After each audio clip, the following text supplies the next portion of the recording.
tardes, queridos oyentes del programa Ser de Luz nos despierta con cuentos, relatos y escritos para adultos. Hoy, en este miércoles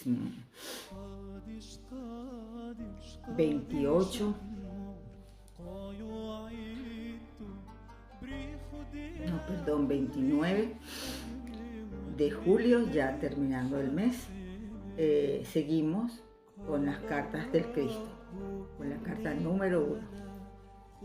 Recuerden suscribirse, compartir el programa a todos los que puedan compartirlo para que entren en este camino y se enteren de esto tan importante, esto que es muy importante y que nos va a hacer tener otra visión de lo que es la vida y de lo que realmente hemos debido ser y que no sabemos por qué causa se desviaron los caminos.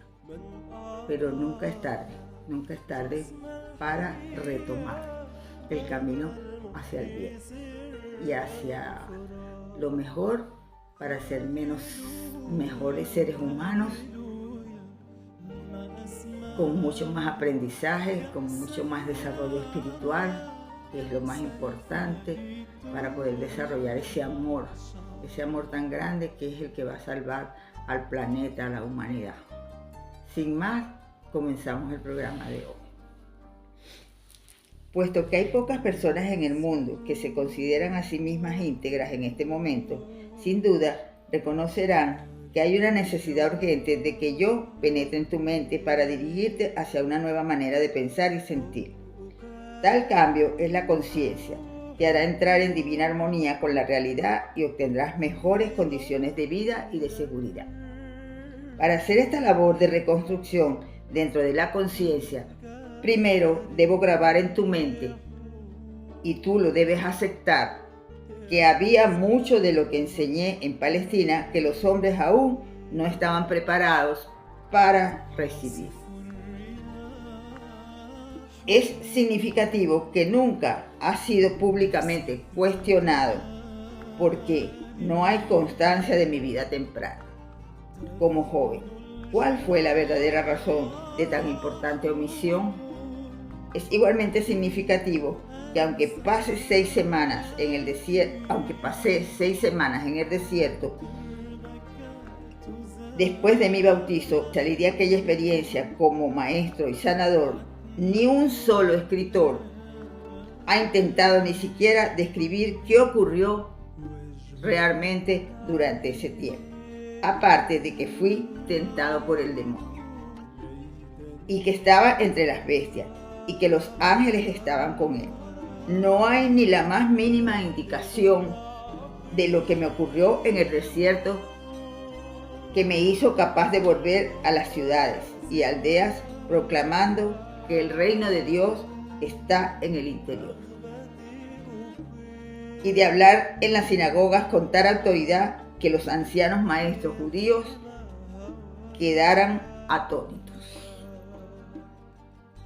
La verdad con respecto a mi estado humano, por común acuerdo de mis discípulos, fue callada para dar mayor creencia a mi supuesta divinidad y ministerio.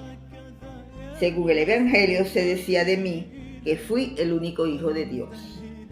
¿Por qué entonces me refería a mí mismo frecuentemente como el Hijo del Hombre? Hice estas afirmaciones específicamente para contrarrestar las creencias extendidas sobre mi divinidad y para grabar en las mentes de la gente que yo era del mismo origen físico que ellos. Mi intención fue que entendiesen que lo que podía hacer yo, también lo podían hacer ellos, si simplemente tuviesen mi conocimiento y siguiesen mis instrucciones para pensar y actuar con acierto. Han surgido tantos mitos sobre mi persona terrenal y mi conciencia espiritual que ya es hora de deshacer de ellos tan completamente como sea posible, puesto que estas están impidiendo que todos evolucionen espiritualmente. Tú, que has sido adoctrinado con enseñanzas religiosas, debes intentar comprender que al describir mi vida, mis discípulos evangelistas solamente relataron aquello que recordaron personalmente, que apoyaba plenamente sus relatos de mis actividades sobrenaturales. También incluyeron mucho de lo que otros habían dicho de mí durante los más o menos 30 años que siguieron a mi muerte. Después de tal lapso de tiempo y de las inevitables modificaciones bordadas sobre la verdad, ¿cómo es posible que escribiesen una biografía fidedigna de mí y de lo que realmente ocurrió, o explicar correctamente mis percepciones espirituales verdaderas que dieron luz a mis palabras y milagros? Tan solo una persona puede escribir desde este punto de vista, y ese soy yo mismo. Por lo tanto, estas cartas te traerán mi verdad de una manera que ningún espectador lo pudo haber hecho, sin importar cuánto pensaran ellos que entendían mi pensamiento. Por esta razón, durante más de 40 años, la mente de mi canal ha sido sistemáticamente purificada de toda enseñanza ortodoxa, y el sistema de comunicación entre nosotros ha sido perfeccionado. Si mi verdad expresada en estas cartas difiere mucho de lo escrito en el Nuevo Testamento, ¿se ha de dudar de ella o ha de ser rechazada por esa razón? Por lo tanto, estoy descendiendo en conciencia brevemente, tan cerca como sea necesario, a tu plano de conciencia para describir mi vida y enseñanzas de hace 2000 años.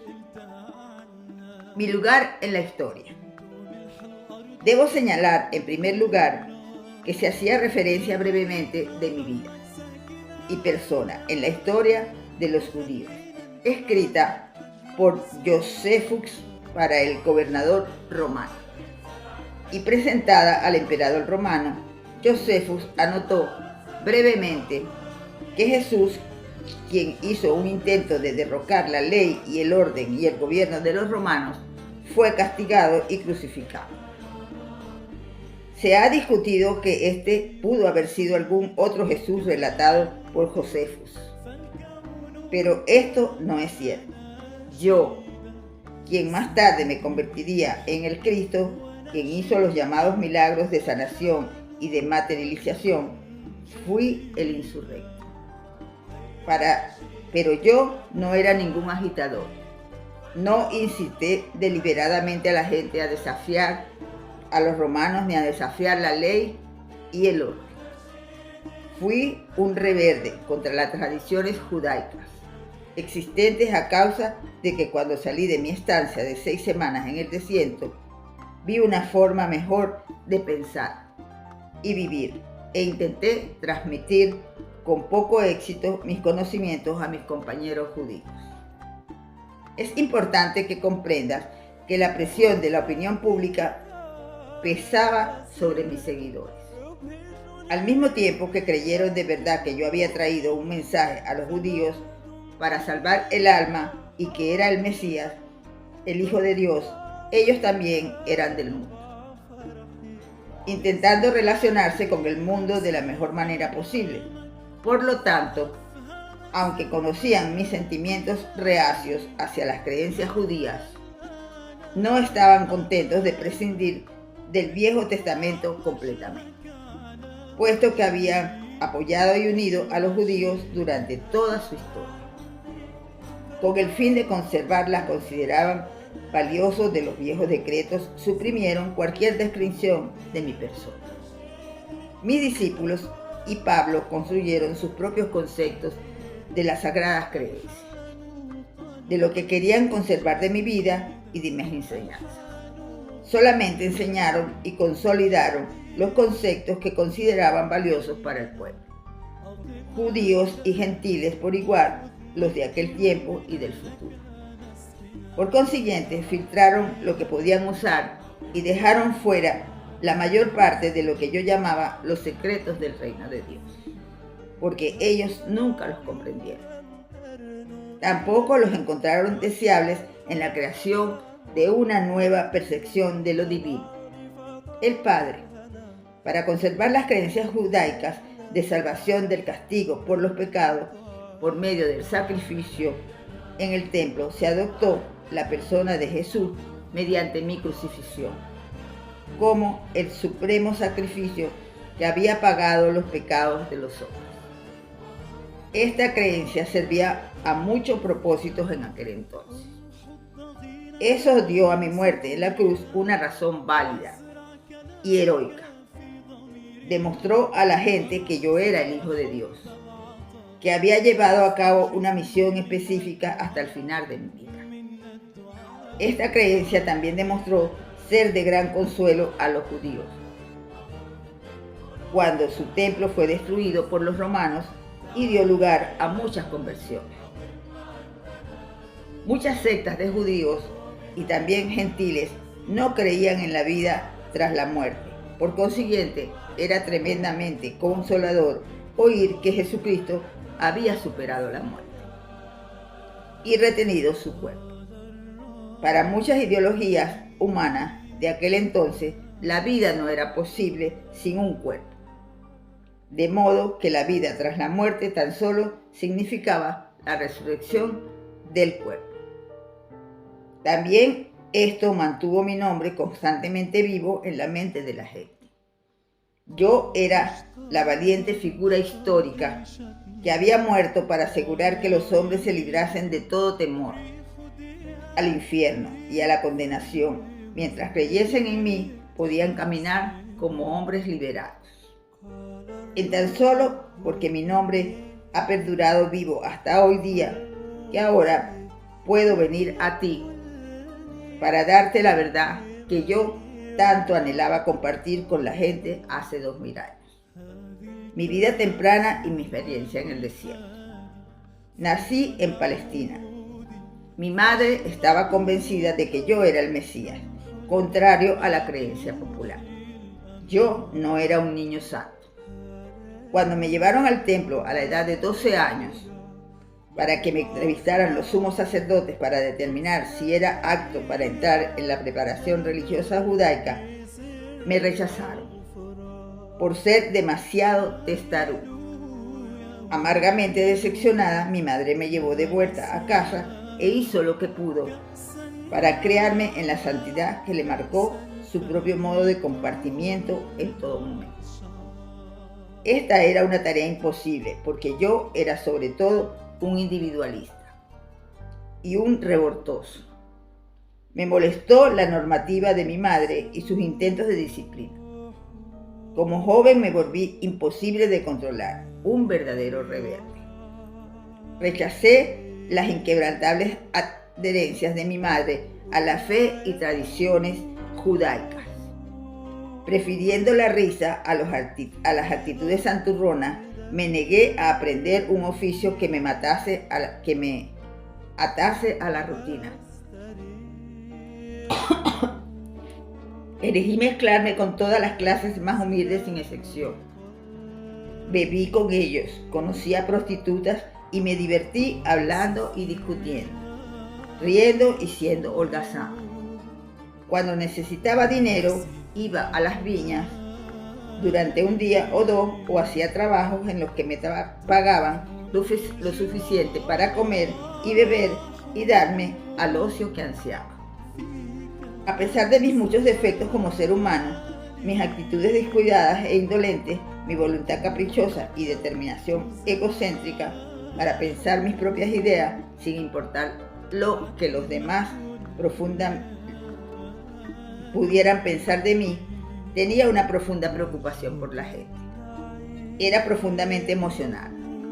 En tu habla de hoy diría hiperreactivo, hiperemotivo. Tenía un buen corazón, compasivo y empático. La presencia de la enfermedad, la aflicción y la pobreza me conmovía profundamente. Era fuerte partidario de los desvalidos. Se podría decir que era de la gente. Viví muy cerca de ellos. En un espíritu de compañerismo escuché sus penas. Las comprendí y me preocuparon. Es importante comprender mis verdaderos orígenes y mis características de temprana juventud, porque fueron los acicates que me incitaron, empujaron e impulsaron finalmente a ser el Cristo. Lo que más fuertemente aborrecí y no resistí fue la miseria, la enfermedad y la pobreza que vi a mi alrededor. Eso me enfureció y me volví apasionadamente enojado y vociferante por ver a la gente vestida en harapos, delgadas, enfermas, hambrientas y lisiadas, y todavía siendo cruelmente intimidadas por los líderes judíos, quienes la cargaban con leyes y prácticas tradicionales sin sentido, amenazándolas con el castigo de Jehová si no obedecían. Proclamé a todos los que me querían escuchar que este pueblo soportaba bastante sin ser doblegado por medidas sin sentido restrictivas de placer. ¿Cuál era la razón de vivir si no nacíamos para ser felices? Me negué a creer en un Dios justo según las tradiciones judaicas, las advertencias bíblicas proféticas del juicio y cólera de Jehová. Contra la gente me indignaba. La gente era humana, después de todo, haciendo lo que su naturaleza humana le impulsaba a hacer. Nacieron pecadores. ¿Por qué juzgarlos y condenarlos a una vida de sufrimiento y pobreza por romper los 10 mandamientos? ¿Cuál era el sentido de tales afirmaciones? Para mí, esta creencia judaica representaba un Dios ilógico y cruel, y no quería tener nada que ver con él. Me parecía que si existía tal deidad, entonces el hombre estaba condenado a la miseria eterna.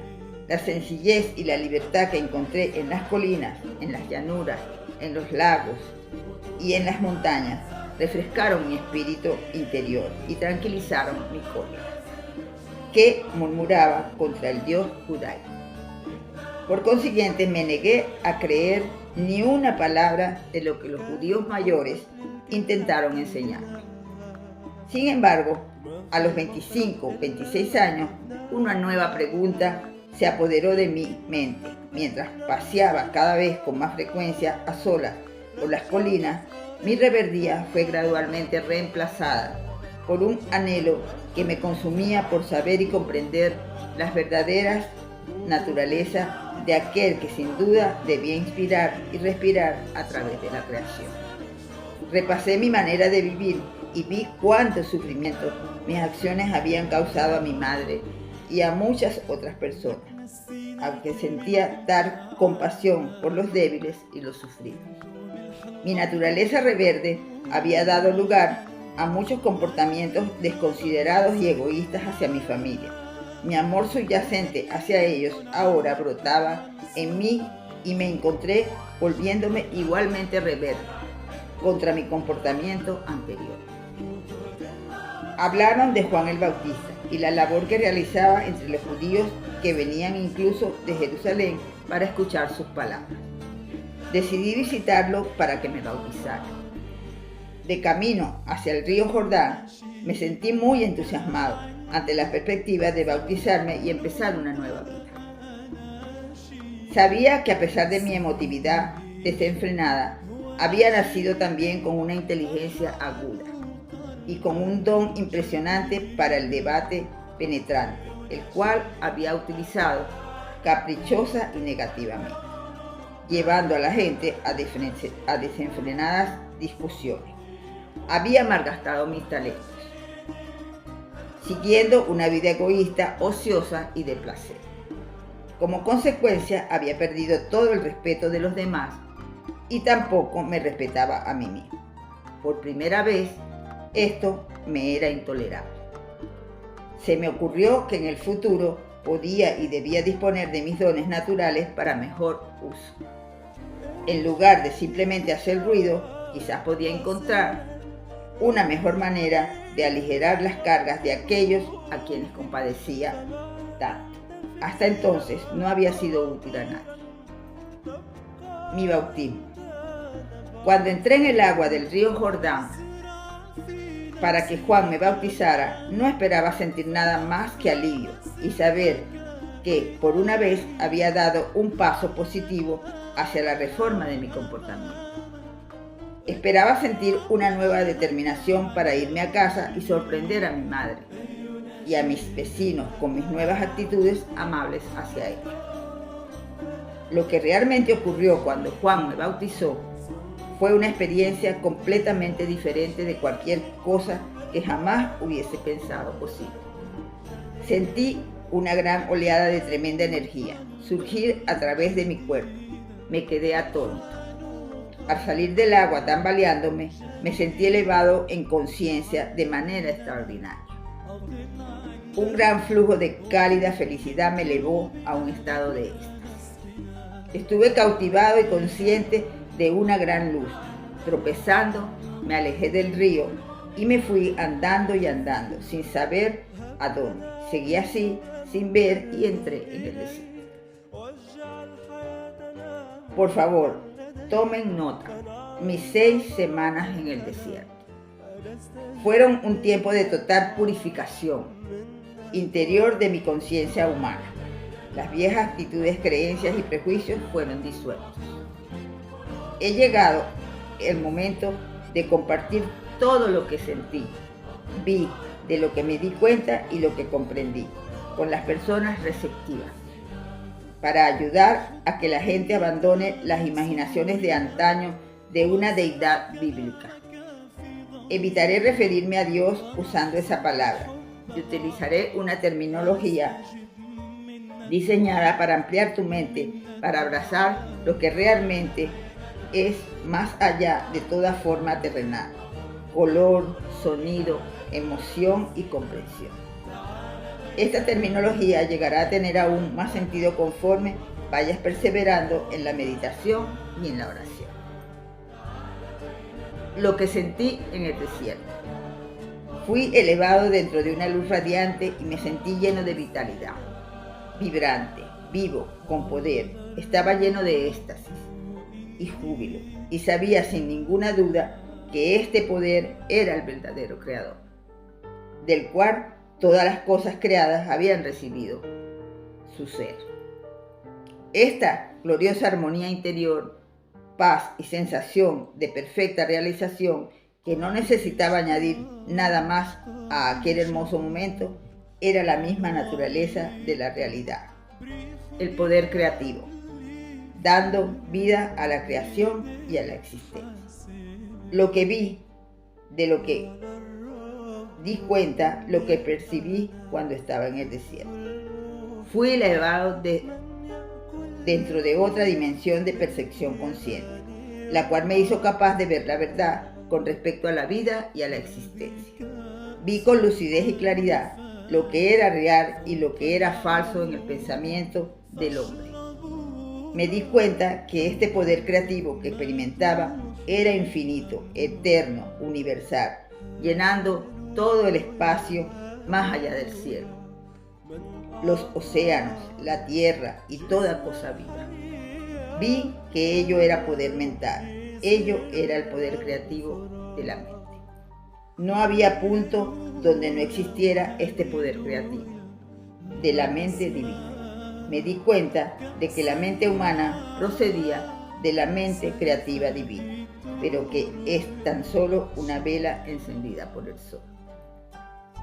A veces mi vista humana fue tan espiritualmente elevada que podía ver a través de las rocas, la tierra y la arena. Estas ya parecieron ser simplemente un titileo reluciente de diminutas motas. Comprendí que no había nada realmente sólido. En momentos de duda de que esto pudiera ser así, los cambios en el fenómeno dejaron de existir, y mucho más tarde comprendí que mis pensamientos sí estaban fuertemente llenos de convicción. Podía efectuar cambios en el titileo de motas, lo que la ciencia hoy en día llama partículas de carga eléctrica, y por lo tanto producir cambios en el aspecto de las rocas o lo que yo estuviera estudiando. Fui en este momento en el que comprendí el poderoso efecto que tiene la convicción o la inquebrantable fe sobre el entorno al afirmar una orden o incluso una creencia.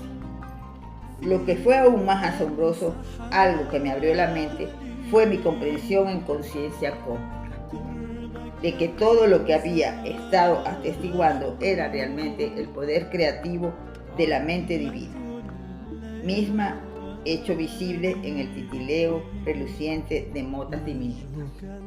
No solamente esto, su aspecto podría ser profundamente afectado por la actividad del pensamiento humano. Comprendí que no había nada sólido en el universo. Todo lo visible estaba manifestando un estado de conciencia diferente, lo cual determinaba la composición y forma del titileo de motas. Por lo tanto, toda forma exterior era una expresión de la conciencia interior. Comprendí que la vida y la conciencia eran la misma cosa. No es posible decir esto es vida y aquello es conciencia. Conciencia era vida y vida era conciencia. Y eran ambas el poder creativo de las dos. La mente universal divina, más allá, dentro y detrás del universo.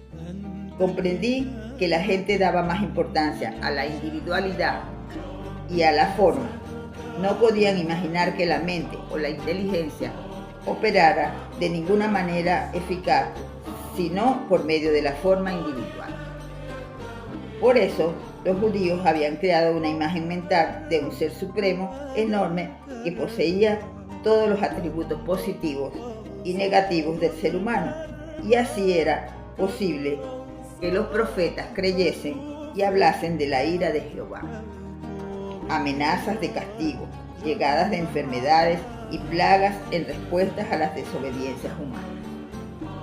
Pero estas imágenes mentales me hicieron darme cuenta de que eran mitos, que no existían. Percibí que en cualquier dimensión de la existencia era la mente, la inteligencia manifestada, la que era el factor más importante en lo que se refiere a la creación y al hombre en sí, de modo que el Génesis debe reescribirse. Hasta aquí el programa de hoy. Quiero ir poco a poco, no llenándolos tanto de conocimiento, para que puedan entenderlo más, meditar, orar, reflexionar, tomar notas, para que puedan entender cuál fue la verdadera realidad del Cristo cuando estuvo aquí en la tierra. De esta manera me despido, como siempre les digo en estos días que faltan para el viernes, que mediten, que reflexionen, que tomen notas, que compartan entre sí lo que han escuchado, que lo discutan para que lo puedan entender mejor. Y que igual compartan con la familia, con los amigos, con la gente que los necesita, con los niños, las mascotas, y que por sobre todas las cosas, como se lo sigo diciendo, pongan el amor por delante para todo lo que hagan, porque eso es lo que nos va a llevar a ese cambio que tenemos que tener, porque es el cambio que nos pertenece, es la esencia que nos pertenece. Y que no sé por qué pusieron un velo para que no lo entendiéramos así. De esta manera me despido, como siempre, diciéndoles que los amo, los bendigo, los respeto. Le doy más que nunca gracias a Dios por haberme puesto este programa en mi camino para poder compartir todas estas cosas y descubrir todas estas cosas, porque al igual que ustedes, yo también las estoy descubriendo. Gracias, infinitamente gracias. Nos vemos el próximo viernes. Buenas tardes.